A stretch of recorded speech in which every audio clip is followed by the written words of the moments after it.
नमस्कार दोस्तों, मैं हूं doctor BM Baghel, general investor. दोस्तों, कल बाजार बहुत तेजी से गिर रहा था और बहुत उठापटक कल बाजार में देखने को मिली और ज्यादातर स्टॉक नेगेटिव जोन में चले गए थे। बाजार की स्थिति काफी दिनों से कमजोर थी और कल और बहुत ज्यादा कमजोर दिखाई दी। सबके बावजूद भी एक स्टॉक था जो अच्छा परफॉर्म कर रहा था, आउट परफॉर्म कर रहा था। आज उसी स्टॉक को हमने एनालिसिस करने का सोचा है। उस स्टॉक का नाम है इंडेक रबर। दोस्तों, ये ऑटो इंसलरी में आती है, टायर और रबर प्रोडक्ट है इसके। जैसा कि आप जानते हैं, टायर और रबर की बहुत ज्यादा डिमांड है भारत में। चाहे टायर की बात करें या रबर की बात करें, दोनों ही बहुत महंगे बिकते हैं। टायर का प्रयोग टू व्हीलर, फोर व्हीलर सभी में किया जाता है। ये कंपनी टायर के लिए, टायर प्रोडक्ट के लिए, रिमोल्डिंग के लिए, चढ़ाने के लिए, मोल्डिंग के,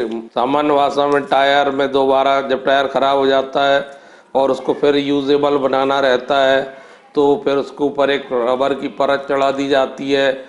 वो परत को हम मोल्डिंग या रिमोल्डिंग तो इसी प्रकार नई परत चढ़ाना रीट्रेडिंग कहलाता। तो ये कंपनी जो है, इसी कंपनी है लेकिन अच्छा कारोबार है इसका इस क्षेत्र में। रीट्रेडिंग प्रोडक्ट ये बनाती है, अच्छे चैनल पार्टनर है इस क्षेत्र में और sustainable tyre solution commercial transport industry के लिए प्रदान करती है। 43 इयर्स का एक्सपीरियंस है इनको इस क्षेत्र का और वन स्टॉप सॉल्यूशन ये देते हैं। हाईली सर्टिफाइड प्रोडक्ट रहते हैं इनके। पूरे भारत में इनका प्रेजेंस है। 18 डिपोट्स हैं इनके पास, 200 डीलर्स हैं, 1200 रिटेलर्स हैं, 15 लाख टायर रिट्रेडेड जो टायरों पर परत चढ़ाई जाती है। प्लस टीम ऑन ग्राउंड है, डेडिकेटेड सेल सर्विस और जो प्रोडक्ट बनाते हैं, जो pre curated rubber, vulcanized rubber strip, universal spray cement, tyre retreading envelopes प्रकार के एनवेलप्स होते हैं जो सीधे टायर में चिपका दिए। दोस्तों, प्रोडक्ट तो बहुत मूल्यवान है और इनकी आवश्यकता के बिना ट्रांसपोर्ट क्षेत्र में काम चल ही नहीं सकता। कंसल्टेंसी भी देते हैं रिट्रेडिंग में, रिट्रेडिंग मशीनरी कंसल्टेंसी भी देते हैं, उससे जुड़ी मशीन भी देते हैं, ट्रबल शूटिंग भी करते हैं, समस्याओं का समाधान। आपको नया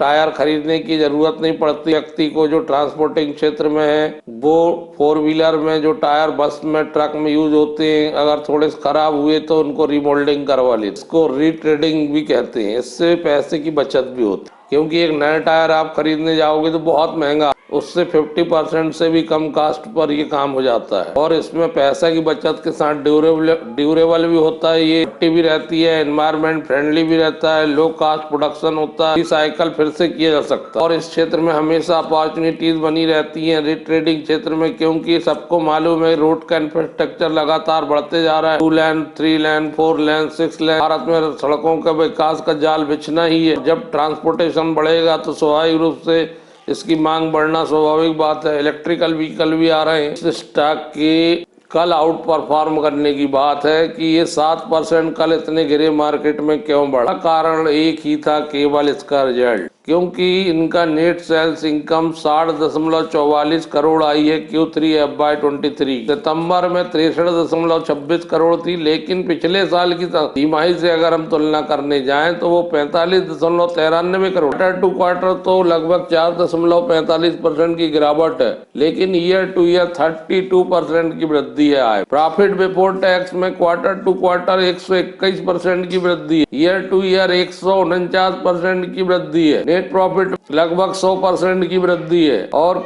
ईयर टू ईयर 84.32% की वृद्धि है। EPS में 188% की वृद्धि, ईयर टू ईयर 167% की वृद्धि है। इन आंकड़ों की वजह से स्टॉक चला। वैसे भी दोस्तों, रबर प्रोडक्ट में कम कंपनियां हैं, भले ये छोटी कंपनी है लेकिन इसको महत्व मिल सकता है और आपने देखा भी गिरावट में लोगों ने इस स्टॉक को चुना। जब थोड़ा सा बाजार मजबूत होगा तो इस स्टॉक को डेफिनेटली इसमें मूवमेंट देखने को मिलना चाहिए। टायर और रबर प्रोडक्ट करने वाली इस कंपनी के स्टॉक की पी 37 के मल्टीपल में। प्राइस बुक वैल्यू मात्र 1.01 का है। रिटर्न ऑन इक्विटी बहुत कम है 2.7 और मार्केट का फुल कैप मात्र 224 करोड़। फेस वैल्यू 2 रुपए की है। 52 वीक में कल ही इसने 52 वीक का हाई बना। यहाँ से ये चलना शुरू हुआ है, यहाँ से काफी आगे तक ये जा सकता है, ऐसा मेरा मन। बहुत बढ़िया डिविडेंड भी देती है, 90 पैसे दिए 18 नवंबर 22 को। लिस्टिंग की डेट 2001 की है। लगभग 21 साल व्यतीत हो चुके हैं लिस्ट हुए बाजार में। चार्ट को देखते हैं, मैक्सिमम को तो मात्र 2021% रिटर्न है 21 साल में। फिर भी अच्छा कहा जा सकता है अगर लॉन्ग टर्म इन्वेस्टर के हिसाब से। 100% रिटर्न मिला हर साल।